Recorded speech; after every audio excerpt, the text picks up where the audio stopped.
Capítulo 13. Em procura de Hércules. O pastor já estava desperto, quando os 3 heróis lhe bateram à porta. Ergueu-se, assustado. Quem será? Correu a abrir. Viva! Exclamou Pedrinho. Desta vez quem madrugou fomos nós.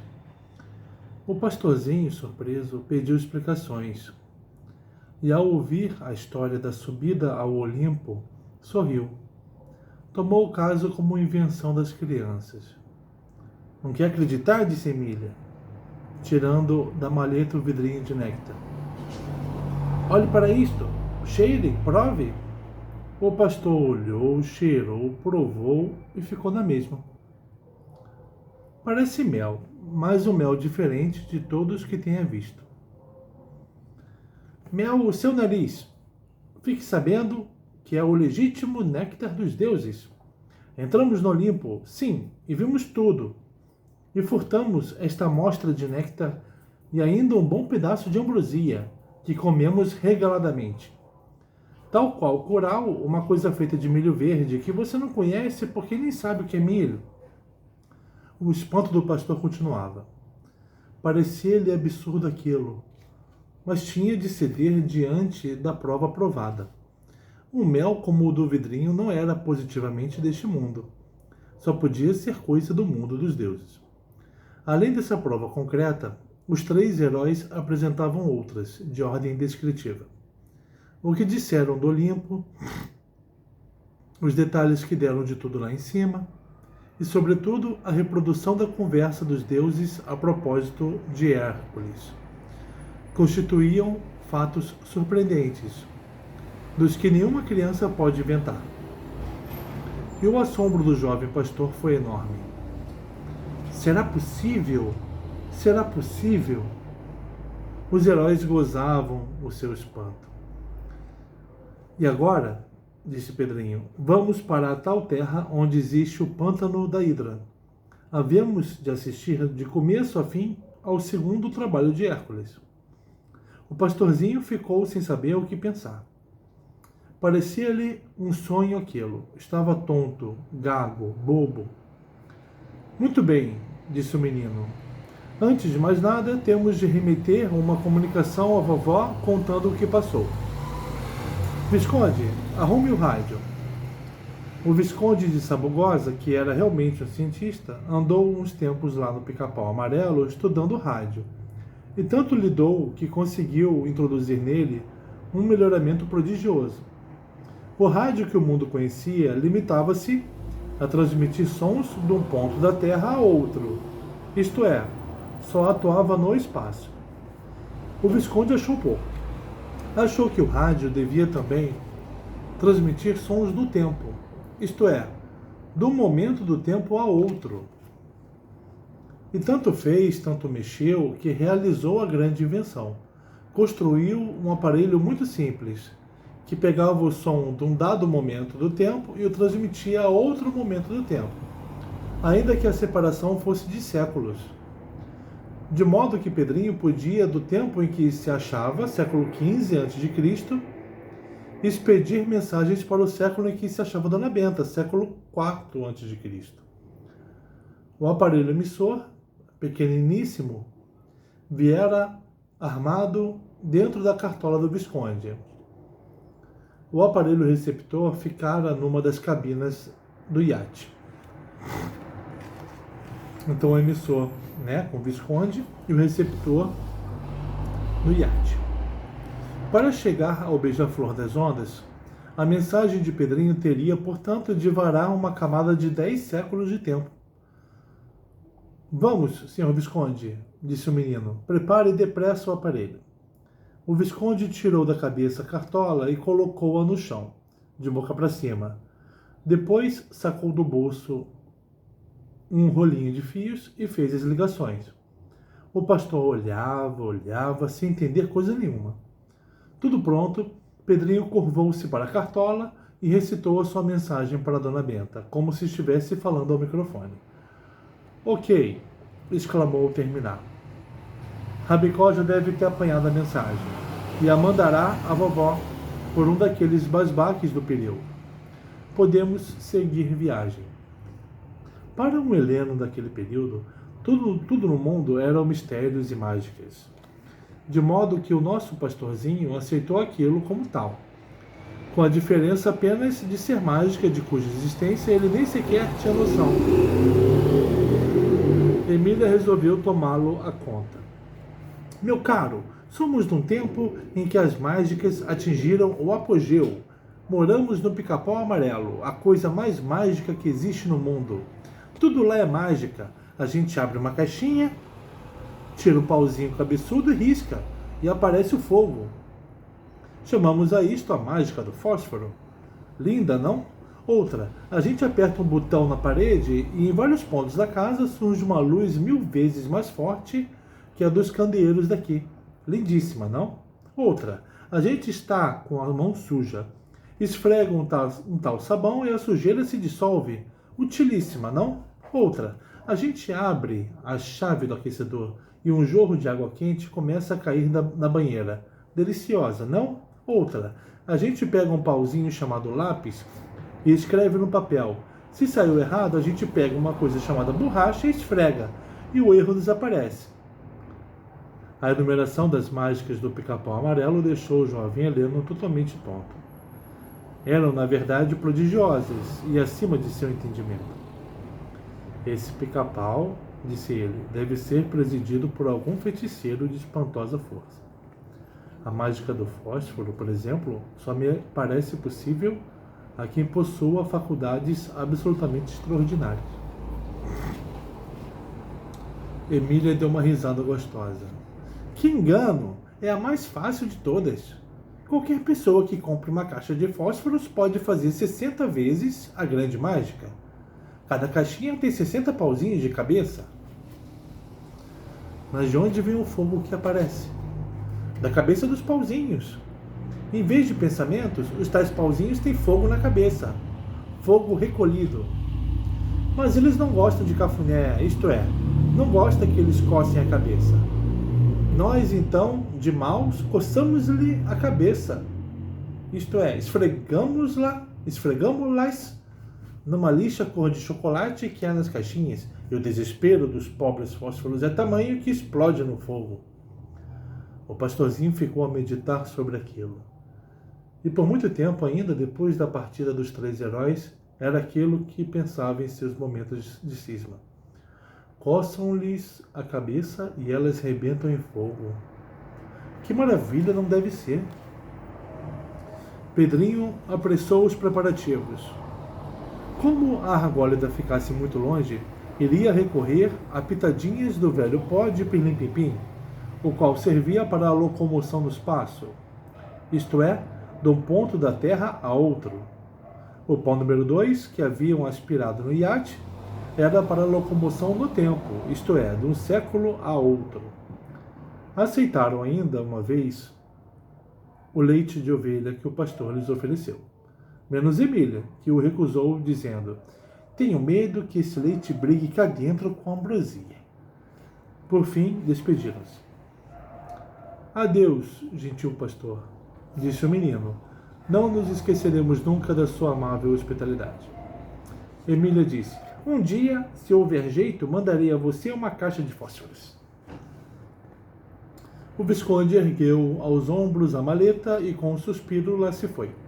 O pastorzinho ficou à porta da cabana, a segui-los com os olhos. Tinha as ideias completamente atrapalhadas. Que mistério será este, ó grande Atena? Murmurou, apalpando uma imagenzinha da deusa que trazia ao pescoço. Mas a deusa nada lhe disse, porque também não estava entendendo coisa nenhuma. A 100 passos de distância, Pedrinho parou para distribuir o pó. Não o havia feito na cabana do pastor por um excesso de precaução. A gente nunca sabe com quem lida. É preciso que ninguém aqui descubra a existência destes pós. Se me forem roubados, teremos de ficar na Hélade por toda a vida. Aspiraram um pó de pirlim-pim-pim pronto. Argólida. Correram os olhos em torno. A paisagem mudara. Eram outras as montanhas ao longe, e outra a vegetação. Pedrinho notou que as ervas da zona assemelhavam-se às que denunciam a proximidade das terras pantanosas. Solo turfoso preto. Isso já deve ser a beiradinha do pântano de Lerna. Olhou. Realmente um pântano estendia-se à direita, até alcançar uns feios penhascos, semelhantes a ruínas do monte. Está me cheirando que a hidra mora naqueles penhascos, disse ele. Todos os penhascos deste tipo têm cavernas? Vamos ver. Foram. Deram volta pela beira do pântano, de modo a atingirem a pedranceira pela parte de trás. Bom, aqui temos de fazer alto para um reconhecimento. Suba ao topo do penhasco, Visconde, e observe o que puder. Bastante perigoso galgar o íngreme daquelas pedras, razão pela qual Pedrinho recorria ao Visconde. Ah, o triste destino das criaturas consertáveis. O Visconde suspirou, arriou a maleta e lá se foi, que nem aranha, pelas pedras acima. No ponto mais alto parou.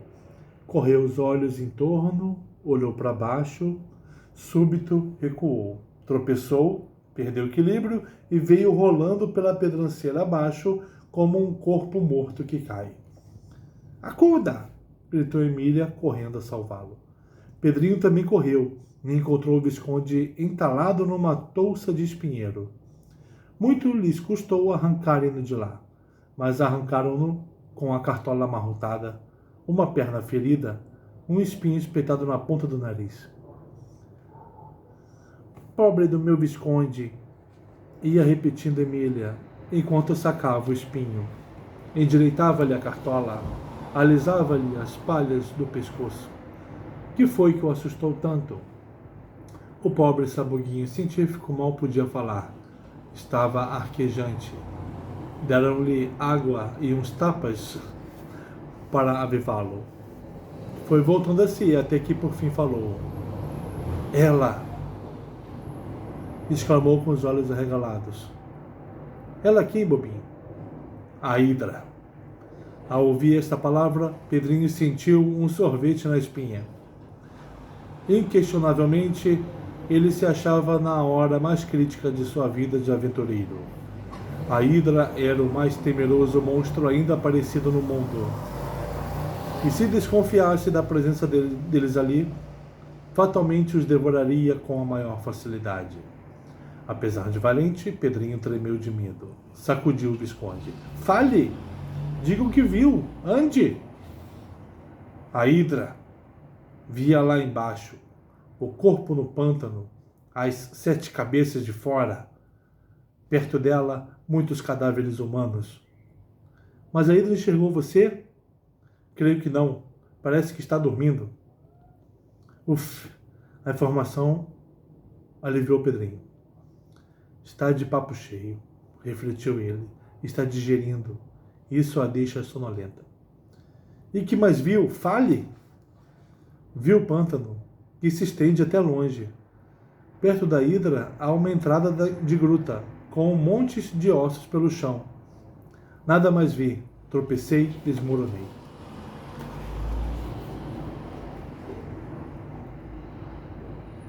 Pedrinho pôs-se a refletir. E, por fim, concluiu que o melhor era treparem ao topo do penhasco e ficarem quietinhos lá em cima. Muito mais segurança no alto da pedranceira do que ali. Emília foi da mesma opinião. Pois toca subir. Não, quem falou isso foi o Pedrinho. Então pois toca subir. Resolveu Pedrinho. E subiram os 3, com grandes dificuldades, até ao topo de onde o sabuguinho despencara. E chegados lá, olharam para o fundão e viram a hidra. Como é horrenda, sussurrou o menino, com cara de horror, em voz quase de si para si.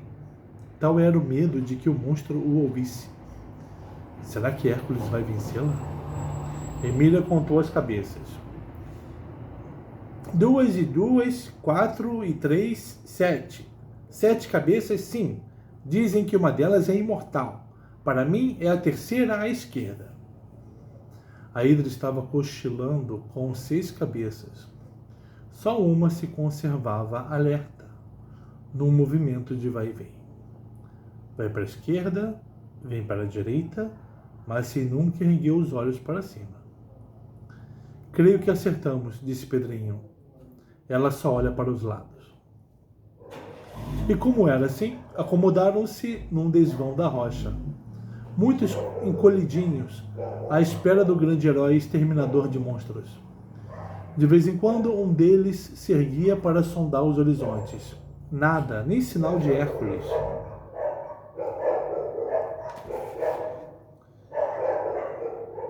Que se ele demora 2 ou 3 dias?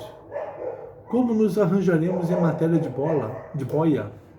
Pensou Pedrinho. Mas não foi assim. Minutos depois, os penetrantes olhos da Emília notaram qualquer coisa lá muito longe. Esperem, estou vendo! Estou vendo um grupo que se dirige para cá. Há de ser Hércules. Emília errou. Não era o herói ainda. Sim, um bando de centauros no galope. Olha o desenho da Emília vendo um bando de centauros no galope.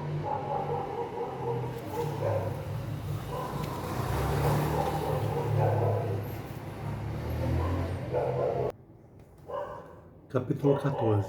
Dona Benta e Sócrates. A entrada de Dona Benta e Narizinho na sala de jantar de Péricles constituiu, sem dúvida nenhuma, o maior acontecimento da cidade de Atenas no ano 438 a.C. Desde a véspera que ninguém conservava outra coisa que não fosse a misteriosa aparição do beija-flor das ondas do Pireu. Falei conservava, não é? Conversava. Outra coisa que não fosse a misteriosa aparição do beija-flor nas ondas do Pireu.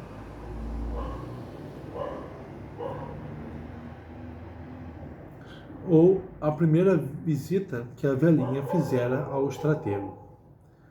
É uma prodigiosa vidente, comentavam todos. Lê o futuro como se estivesse lendo um pergaminho. A notícia correu de boca em boca, de modo que, ao saberem do jantar em casa de Péricles, não houve quem não disputasse um convite. Péricles, entretanto, homem de grande comedimento, só reuniu uma dúzia de íntimos. Isso determinou reunião defronte de sua casa.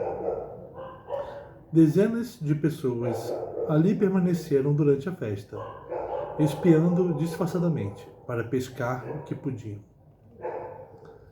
Assim que a velhinha apareceu, ou entrou, os convidados rodearam-na como se rodeassem um ser caído da lua. Examinaram-na com a maior curiosidade, trocando entre si impressões cochichadas, sobretudo as damas, que, não contentes de vê-la e ouvi-la, ainda lhe apalpavam a fazenda do vestido. Dona Benta havia posto seu célebre vestido de gorgorão amarelo, do tempo do imperador, que só tirava da arca nas ocasiões de grande gala. Saia rodada, com babados que desciam até o chão, botinas de pelica, corpete justo na cintura com gola de renda, leque de cetim e vareta de madrepérola, com uma pintura a guache representando um minueto do tempo de Luís XV. Narizinho vestia um saiote de xadrez vermelho e um gracioso bolerinho de veludo preto.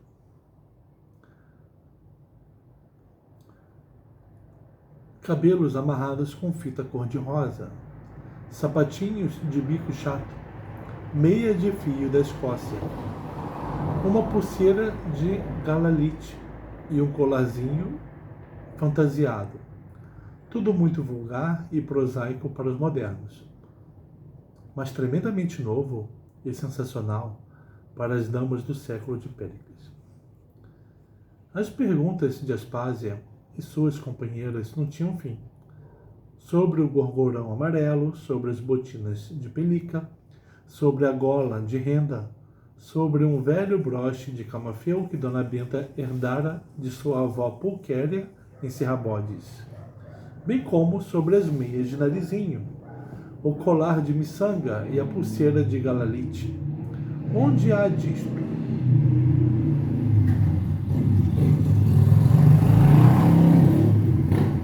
A pulseirinha foi uma sensação, por tratar-se de substância sintética, totalmente desconhecida naqueles tempos. Cleone, uma das amigas de Aspásia, chegou a propor a troca da maravilha por uma estatueta de Ártemis, de 2 palmos de altura, feita de ouro maciço pelo escultor Miron. Narizinho ia aceitando o negócio, mas Dona Benta achou que era exploração indigna de uma encerra-bodes trocar uma pulseira de 6.000 réis por uma obra-prima de um dos maiores artistas do mundo. Mas explique-nos tudo, dizia Aspásia. Onde é sua terra? Como pôde chegar até aqui? Heródoto, que escreveu sobre tantos países, não fala de nenhum de onde a senhora possa ter vindo. A menção do nome de Heródoto veio assanhar Dona Benta. Conhece-o, senhora Aspásia? Como não? Lá está ele. E apontou para um homem dos 40 e poucos anos que conversava com um moço de nariz muito feio. Quem é esse moço de nariz muito feio? Nos seus serões no sítio, Dona Benta lera e relera com grande interesse uma tradução das histórias de Heródoto, de modo que não tirava os olhos do grande historiador, cognominado o pai da história. Vai ter um grande nome no futuro, esse homem, murmurou ela. Já tem nome hoje, disse Aspásia. Heródoto, que é um dos nossos melhores amigos. Apareceu cá em Atenas depois de muitos anos de excursões pelo Egito, pela Líbia, Fenícia, Pérsia, Trácia, Macedônia, Sítia e nossas colônias da Ásia. Tudo viu e observou com grande penetração. E aqui, em Atenas, nos comunicou as suas notas de viagem. Péricles, encantado, aconselhou a dá-las ao público. Isto há uns 8 anos, mais ou menos. Heródoto leu suas histórias no Odeon. Foi tamanho o entusiasmo dos ouvintes que logo depois, por proposta de Péricles, a Assembleia Ateniense votou-lhe um prêmio de 10 talentos. Narizinho, que tudo ouvia com a maior atenção, fez a conta de cabeça. 10 talentos a 297 libras cada um são 2.970 libras, ou seja, 297 contos de réis. Sim, senhor, pensou ela, estes gregos sabem dar valor ao talento. E aquele moço de nariz feio que está a conversar com o historiador? Quis saber Dona Benta. Suponho que já ouvi na Ágora, numa roda de amigos. Aquele é um moço que esteve na guerra e hoje anda a ganhar fama de bom argumentador. Sócrates. Dona Benta quase caiu no chão. Suas pernas bambearam. Sócrates, o grande Sócrates, cujo nome iria atravessar os séculos, ali diante dela, tão feio e moço como seria na velhice? Aspásia estranhou aquele interesse, pois Sócrates não passava de um ateniense como inúmeros outros. Bom soldado nas guerras, bom conversador, bom argumentador e muito amigo de discussões, mas só. Por que razão a velhinha espantava-se tanto? Interpelou-a. Ah, minha senhora, respondeu Dona Benta. O nome de Sócrates vai ser um dos mais altos da humanidade e dos mais honrados no futuro. Quantos mais séculos se passarem, mais se falará de suas virtudes e de sua filosofia. Daqui a 2.377 anos, seu nome estará bem maior do que hoje. Aspasa refranziu a testa. Como? Que história é essa de 2377 anos é essa? Sim, falo do tempo em que vivo, lá no mundo moderno, porque eu sou do ano 1939 da Era Cristã. Uma nova era que vai começar daqui a 438 anos. Sou, portanto, de um futuro que fica a 2377 anos deste ano em que Atenas está. Poucas mulheres antigas revelaram a inteligência, a largueza de vistas e a compreensão da segunda esposa de Péricles. Mas mesmo assim, as palavras de Dona Benta deixaram-na atrapalhadíssima. Sempre de testa franzida, Aspásia levou uns segundos para alcançar a significação do que a velhinha dizia. Finalmente sorriu. Por Afrodite, com que então a senhora não se contenta de ver o futuro, também vem do futuro? Dona Benta, que já notara o difícil de fazer os atenienses compreenderem o seu estranho caso, respondeu: Minha senhora, ando embaraçadíssima. Tudo quanto eu digo vos parece absurdo, fantástico, coisa de demente. Mas já que me interpela, responderei. Venho de um tempo muito longe deste, e venho de um continente que para os gregos de hoje só será descoberto daqui a 1930 anos, pelo navegante genovês Colombo, mas que para mim já está descoberto há 447 anos. A explicação desenhou novas rugas na testa de Aspásia e na de todos os presentes. Era absurda, incompreensível. Mas de que país a senhora é? Vovó é do Brasil, respondeu Narizinho, uma terra descoberta em 1500 pelo almirante português Pedro Álvares Cabral. A resposta da menina complicou ainda mais o embrulho. Continente novo, navegante genovês, Colombo, Pedro Álvares Cabral. Tudo nomes e expressões absolutamente sem sentido. E como as caras permanecessem as mesmas, Dona Benta resumiu: coisas a virem, meus senhores, coisas a virem. O resumo não melhorou o embrulho. Coisas a virem? Como? Está claro que há sempre coisas a virem, já que o tempo é uma continuidade. Do mesmo modo que admitimos o passado, temos que admitir o futuro, ou o tempo a vir. Mas se eram coisas a vir, isto é, não existentes ainda, como então a velhinha afirmava com tamanha segurança que chegara de lá? Como pode alguém chegar de um tempo que ainda não existe? Não existe para os senhores, insistiu Dona Benta. Para mim existe. Sócrates, que se havia aproximado, meteu o bedelho na conversa.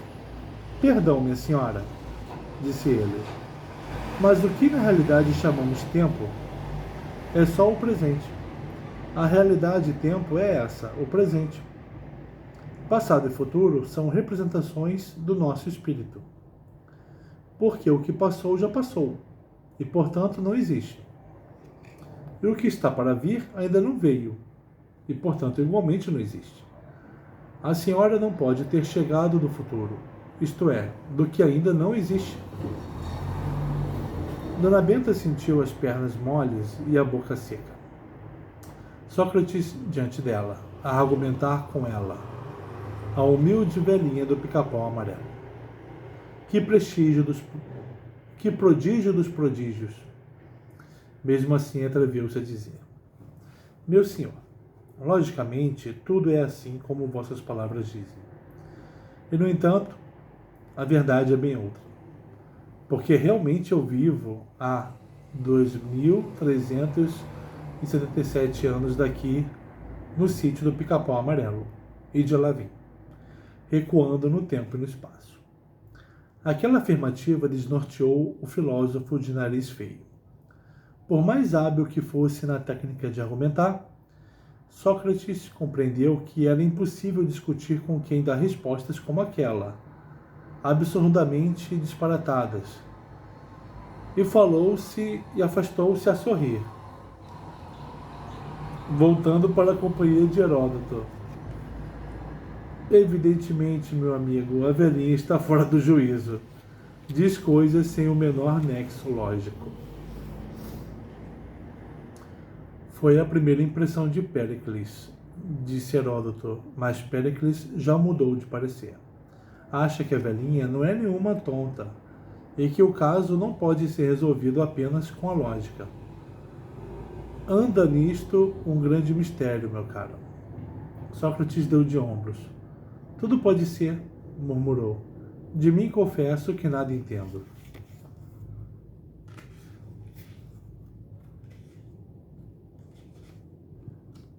Péricles, que havia saído da sala para atender a um negócio, voltou acompanhado de um conviva retardatário. Permita-me, senhora Encerrabodes, que lhe apresente um dos nossos grandes escultores, Policleto. Falar a Dona Benta em Policleto era o mesmo que falar no tio Barnabé, no Elias Turco ou outro qualquer conhecidíssimo personagem do Pica-Pau Amarelo. A velhinha sabia toda a história desse grande escultor grego. Não só a que vinha, desde o seu nascimento, em Argos, até aquele momento, como ainda a que iria dali até sua morte, no ano 403 a.C. Policleto estava então com 42 anos e em pleno fulgor do seu gênio. Muito honrada me sinto, meu senhor, de ser apresentada ao grande artista de tantos primores, e sobretudo do Diadomino e do Cânon. Policleto julgou que ela o estivesse confundindo com algum outro e respondeu a sorrir. Sua erudição atraiu, minha boa senhora. Entre meus trabalhos não há nenhum Diadomino. Sei disso, replicou Dona Benta, mas vai haver. O senhor vai esculpir um jovem efebo na atitude de atar na testa uma faixa, o Diadomino, e depois de escrever um pequeno tratado sobre as proporções, esculpirá uma formosa estátua de adolescente em que as boas proporções do corpo humano serão fixadas de modo definitivo e a qual dará o nome de cânon. Aconteceu com Policleto o mesmo que com Sócrates, embatucou. A resposta da velhinha deixara-o tonto. Meu caro amigo, foi ele cochichar a Péricles. O que a vidente acaba de dizer parece-me o assombro dos assombros, pois de há muito que ando a parafusar na ideia de compor um tratado sobre as proporções e de esculpir uma estátua que fixe no mármore as medidas ideais do corpo humano. Mas se tenho essa ideia, jamais a comuniquei a ninguém, e a velhinha adivinhou-a e acaba de expô-la com clareza solar. Por Apolo, a coisa é absolutamente extraordinária. Evângelo, o mordomo, acenou da porta com qualquer coisa na mão. Péricles fez-lhe sinal que entrasse. Um marujo do Pireu vem trazer isto, murmurou ele, passando ao amo uma carta para Dona Benta. Péricles tomou-a e fez a entrega. Acaba de chegar do Pireu, minha senhora. O rosto da velhinha iluminou-se. Letra de rabicó. Mas os óculos estavam com a menina. Narizinho, meus óculos. Que é de Narizinho? Narizinho desaparecera da sala. Anda lá dentro brincando com o senhor Alcibíades, declarou Evângelo. Vou chamá-la. Alcibíades? Repetiu consigo Dona Benta, franzindo a testa. Será por acaso o famoso general ateniense que encheu esta Grécia com a sua beleza, o seu gênio e as suas loucuras? Narizinho veio dos fundos a correr, seguida de um formoso menino de 12 anos. Meus óculos, minha filha. Rabicó mandou-me esta carta lá do Beija-Flor. E em voz baixa: quem é esse menino que apareceu com você? Alcibiades, vovó, o pupilo do Sr. Péricles. Esteve a mostrar-me a casa inteira. Os viveiros, a piscina, os quadros. Vi pinturas lindas lá dentro, não emolduradas como as nossas, sim nas paredes. Dona Benta não tirava os olhos de Alcibiades. Toda a prodigiosa vida do futuro general ateniense perpassava pela sua memória, como em tela de cinema. Ele ia ser o mais belo homem de seu tempo, e aos 12 anos já o anunciava. Dona Benta suspirou e voltou à carta depois de colocar os óculos. Que são aquelas rodas que ela põe no nariz? Foi a pergunta que percorreu a sala. E Péricles, o único que já examinara os óculos de Dona Benta, disse no grupo: são cristais de uma pureza maravilhosa. Possuem a propriedade de aumentar as coisas vistas através. Ótimos, portanto, para auxiliar a visão das pessoas de vista cansada. O nome que ela dá àquilo é óculos. Aparelho realmente extraordinário. No silêncio completo que se fez, Dona Benta leu a carta, com todos os olhares convergidos para a sua pessoa. Sorriu triunfalmente e falou: boas notícias, meus amigos.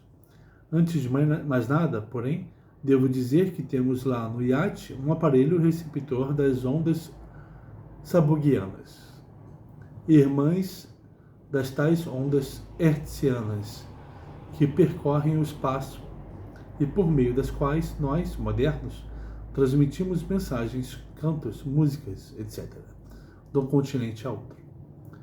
O nosso ilustre Visconde de Sabugosa foi o descobridor de umas ondas novas, que receberam o nome de ondas sabuguianas, por meio das quais podemos transmitir mensagens,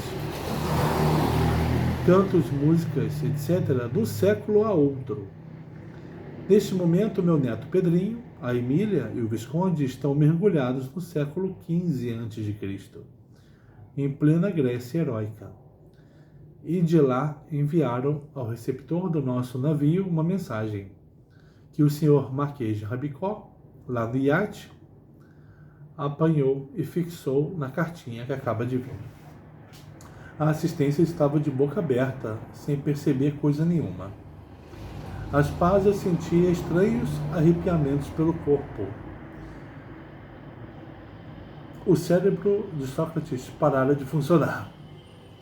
Só os artistas ali presentes não se espantavam, porque para os artistas tudo no mundo é sonho. Meus senhores, prosseguiu Dona Benta, o que aqui me conta Pedrinho talvez vos vá assombrar. Diz que depois de aspirarem no iate o pó número 2 e de perderem os sentidos, foram abrir os olhos na Tessália, no século XV a.C., num campo onde havia um rebanho de carneiros e um pastor. Ao longe levantava-se bela montanha azul, o Olimpo. Aspasia sentiu uns começos de faniquito. Heródoto interrompeu a observação que fazia no grupo a propósito dos persas. Sócrates pensou nas ideias filosóficas de Anaxágoras e sentiu em seus miolos a comichão de um quem sabe. Sim, o Olimpo, meus senhores, a morada dos deuses. E Pedrinho, Emília e o Visconde galgaram a montanha sagrada e surpreenderam os deuses em reunião, discutindo o próximo trabalho de Hércules, que vai ser o ataque à Hidra dos pântanos da Argólida. E à noite penetraram na copa do Olimpo, donde furtaram um vidrinho de néctar e um bom pedaço de ambrosia. Diz a carta que o néctar lembra o mel das abelhas, embora muito mais gostoso. E a ambrosia lembra o coral de milho verde, um creme que os senhores não podem imaginar o que seja, uma vez que nada sabem do milho. A aventura correu felicíssima, Desceram do Olimpo sem novidades. Voltaram à cabana do pastor, remeteram-me esta comunicação e foram preparar-se para a ida a Argólida, a fim de assistirem à luta de Hércules com a Hidra. Depois de breve pausa, Dona Benta prosseguiu. Meus senhores, leio na vossa atitude o maior desnorteamento. Nossa situação é de tal modo extravagante que chega a fazer mal aos nervos da senhora Aspásia e outras damas. Aspásia estava já em pleno faniquito com Péricles a abaná-la, freneticamente.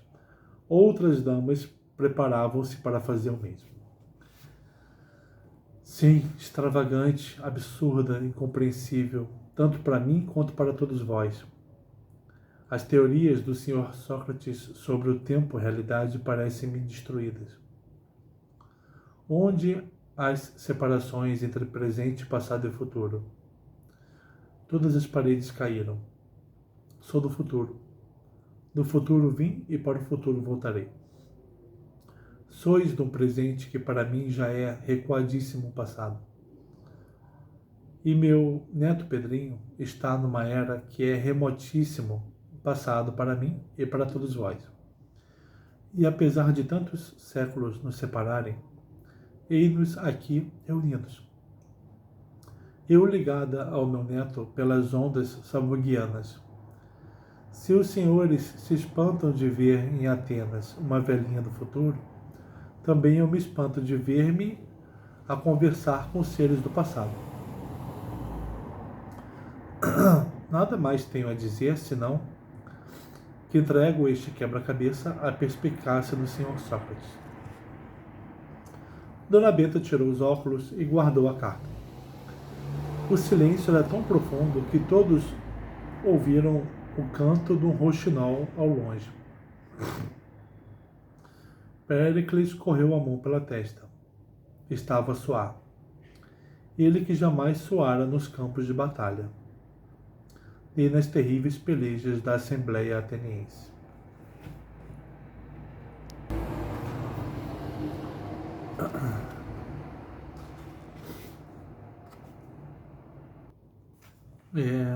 Capítulo 15. Batatas e Sócrates. O jantar correu animadíssimo.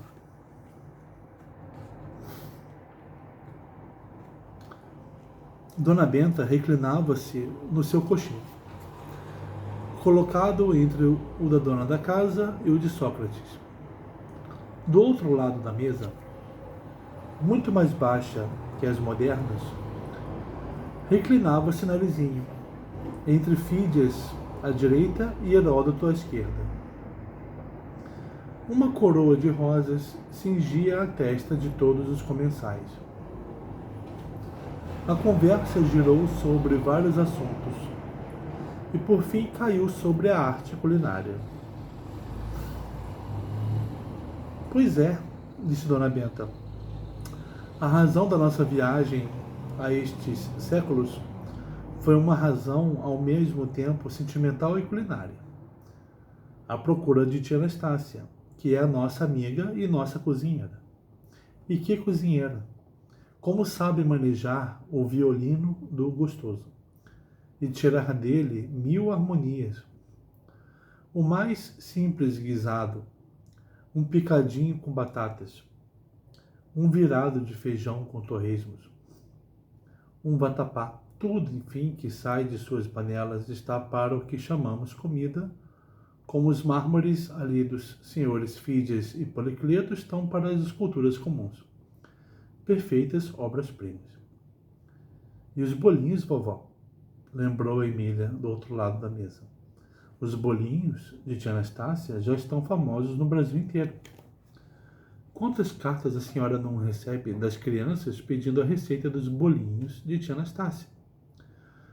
Heródoto concordou que há realmente criaturas dotadas de verdadeiro gênio em matéria culinária. Certa vez, na Frígia, disse ele, fui hospedado por uma velhinha de nome Aretusa, que me surpreendeu com um prato inesquecível, um quitute, aliás, muito comum, feito de leite e toucinho, preparado em folhas de figo. Com que regalo devorei o pitel? Tive a sensação da ambrosia dos deuses.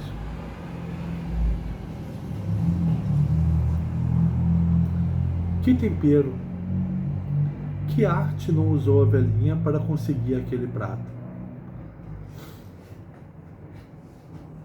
Talvez a arte estivesse do vosso lado, amigo Heródoto, disse Sócrates. A arte denominada fome costuma operar desses prodígios. Também eu, na batalha de Potidaia, comi um naco de carneiro de que não me esquecerei jamais, como igualmente não me esquecerei nunca da fome com que estava. A senhora falou em picadinho com batatas, disse a esposa de Péricles. O que é batata? Um tubérculo, dona Aspásia. O tubérculo de uma planta da família das solanáceas, que foi o melhor presente da América aos europeus. Por quê? Indagou Heródoto. Porque, sendo um tubérculo, fica enceleirado no solo, não exigindo colheita imediata, como as coisas que dão no ar, e se não forem colhidas a tempo, secam ou apodrecem. Depois do descobrimento da batata e de sua introdução na Europa, melhoraram muito as condições alimentares de certos países. A fome que periodicamente os assolava diminuiu. E como é a batata? Quis saber Aspásia. A forma é irregular, mais ou menos arredondada. São os tubérculos que se desenvolvem nas raízes da plantinha, revestidos de uma película amarelada e muito ricos em fécula. Usamo-las cozidas em água ou fritas. Há também a batata doce, disse Narizinho, e de duas qualidades, a amarela e a roxa. São maiores e bicudas. Tudo aquilo eram tremendíssimas novidades para os gregos, que por muito tempo ficaram no assunto ao ouvir histórias de batatas fritas, batata sauté, purês de batata, doce de batata, até dos erros de língua que surgem na conversa e também recebem o nome de batatas gramaticais. O assunto provocou uma breve dissertação de Sócrates sobre a infinita possibilidade de desdobramento das coisas do mundo, até na mesa. Sim, disse Dona Benta, a mesa, que é tão simples nesta Grécia, vai variar e enriquecer-se continuamente.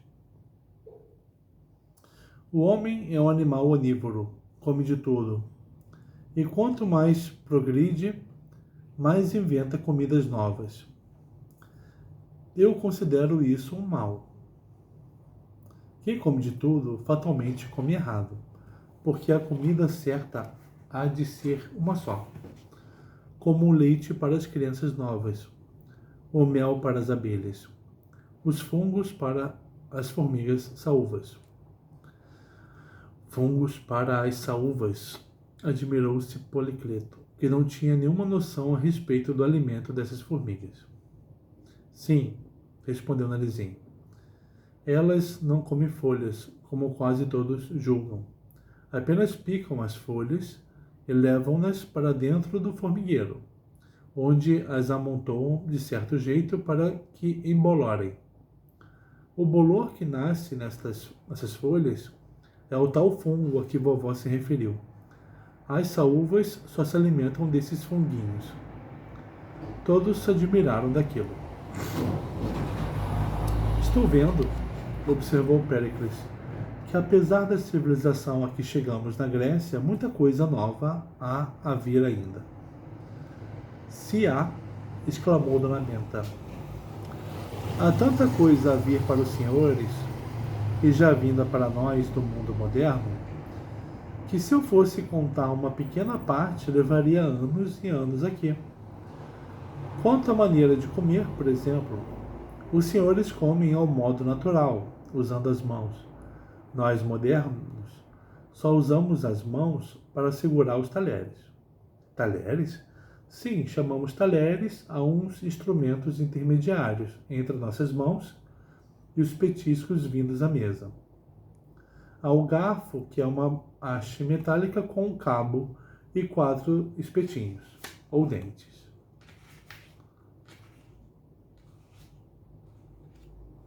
Uma espécie de tridente de Netuno em miniatura, com 4 espetos, explicou a menina, um instrumento espetante.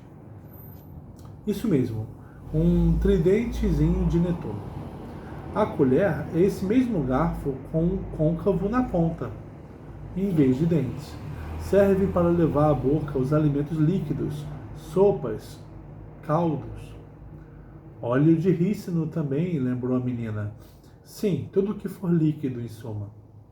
Ou pó, vovó, lembrou de novo a menina.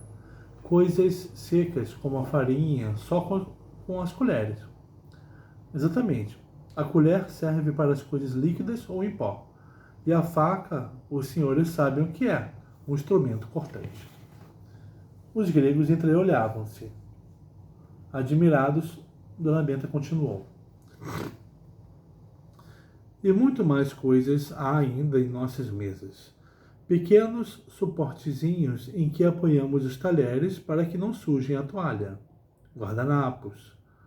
Galheiteiras com vidrinhos de azeite, vinagre, molho inglês, etc. E as saleiras, vovó, a senhora esqueceu as saleiras. Sim, as saleiras, os paliteiros. Por falar em paliteiro, em casa de meu pai havia um de prata, representando o cupido de asinhas abertas, arco na mão e o carcaz às costas. No carcaz é que se punham os palitos, em vez de setas. Esse paliteiro era uma reminiscência da Grécia. Mas os melhores são os paliteiros cegonha, lembrou a menina. Aspásia assanhou-se, queria saber como eram. Muito simples, há uma cegonha de bico pontudo, de pé diante de uma caixinha de palitos. Quando a gente abaixa o pescoço da cegonha, o bico fisga um palito e levanta-o no ar. Que interessante, murmuraram todos. E na cozinha? Perguntou Aspásia. Quais as novidades?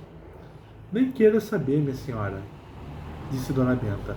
Uma cozinha moderna possui tanta coisa, tanta maquinazinha, tantas formas.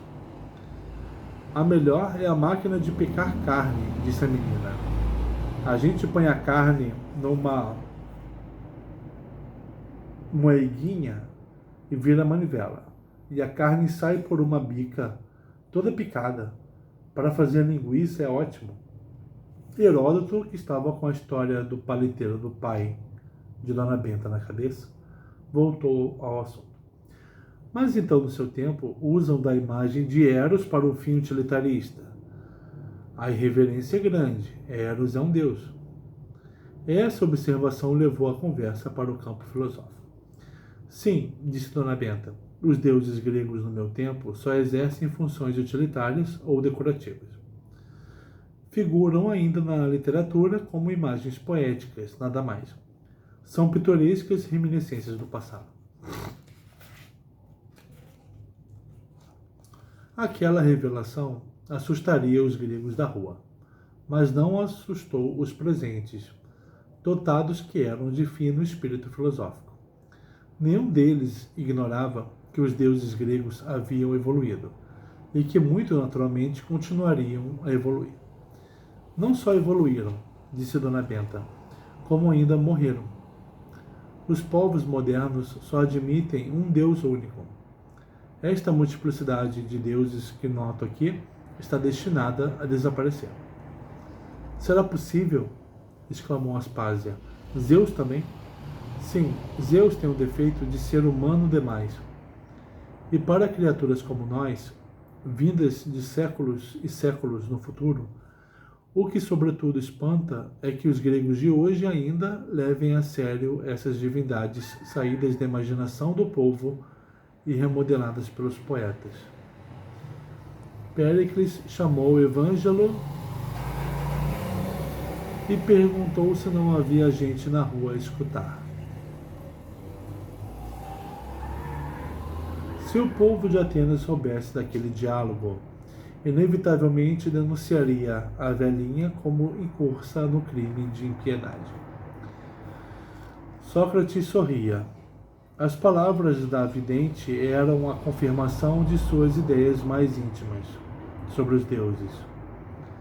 Só na aparência ele os aceitava. No fundo, apenas admitia um ser supremo, sem nada de humano. Mas evitou a discussão. Sócrates conhecia o alto valor da prudência. Quem mais se assombrou com as palavras de Dona Benta foi Fídias. De tanto mexer com deuses, de tanto esculpir-lhes as imagens, estava na absoluta convicção da sua existência real.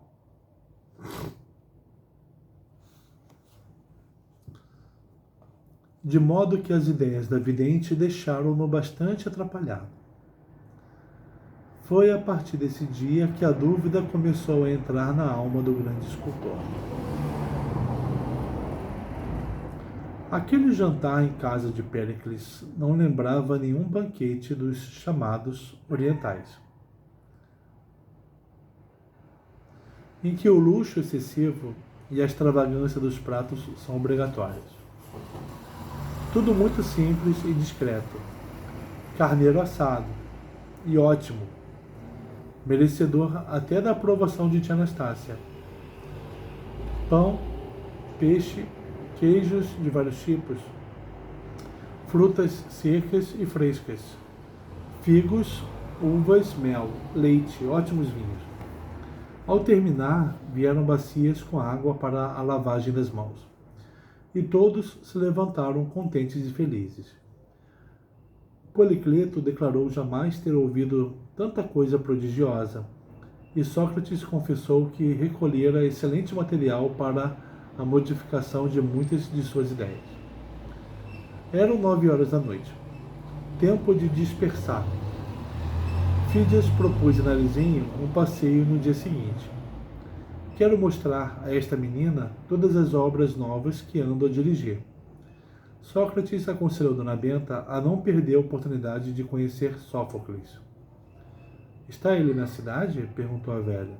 Sim, e não veio ao jantar por sentir-se adoentado. Procure conhecê-lo, minha senhora. Sófocles é uma compensação.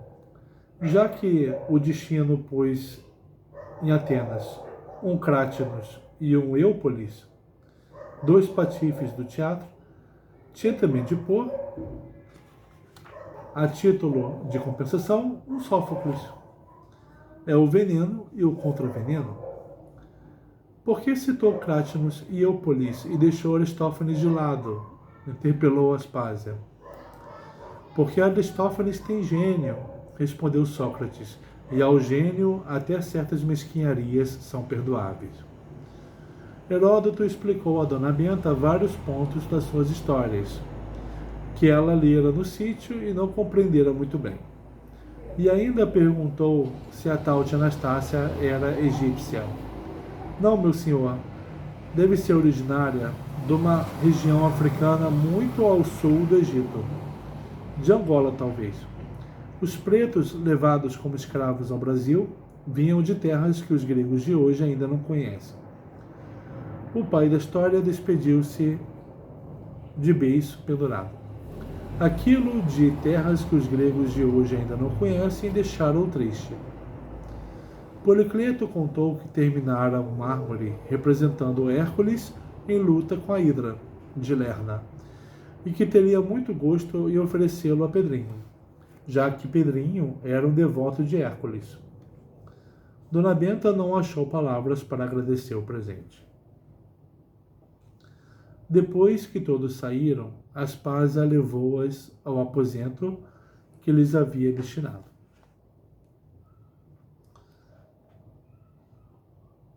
E amanhã, disse, temos de cuidar de modas.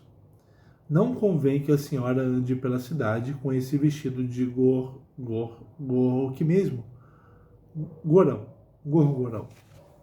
Sim, Gorgorão, dará muito na vista, provocará ajuntamento.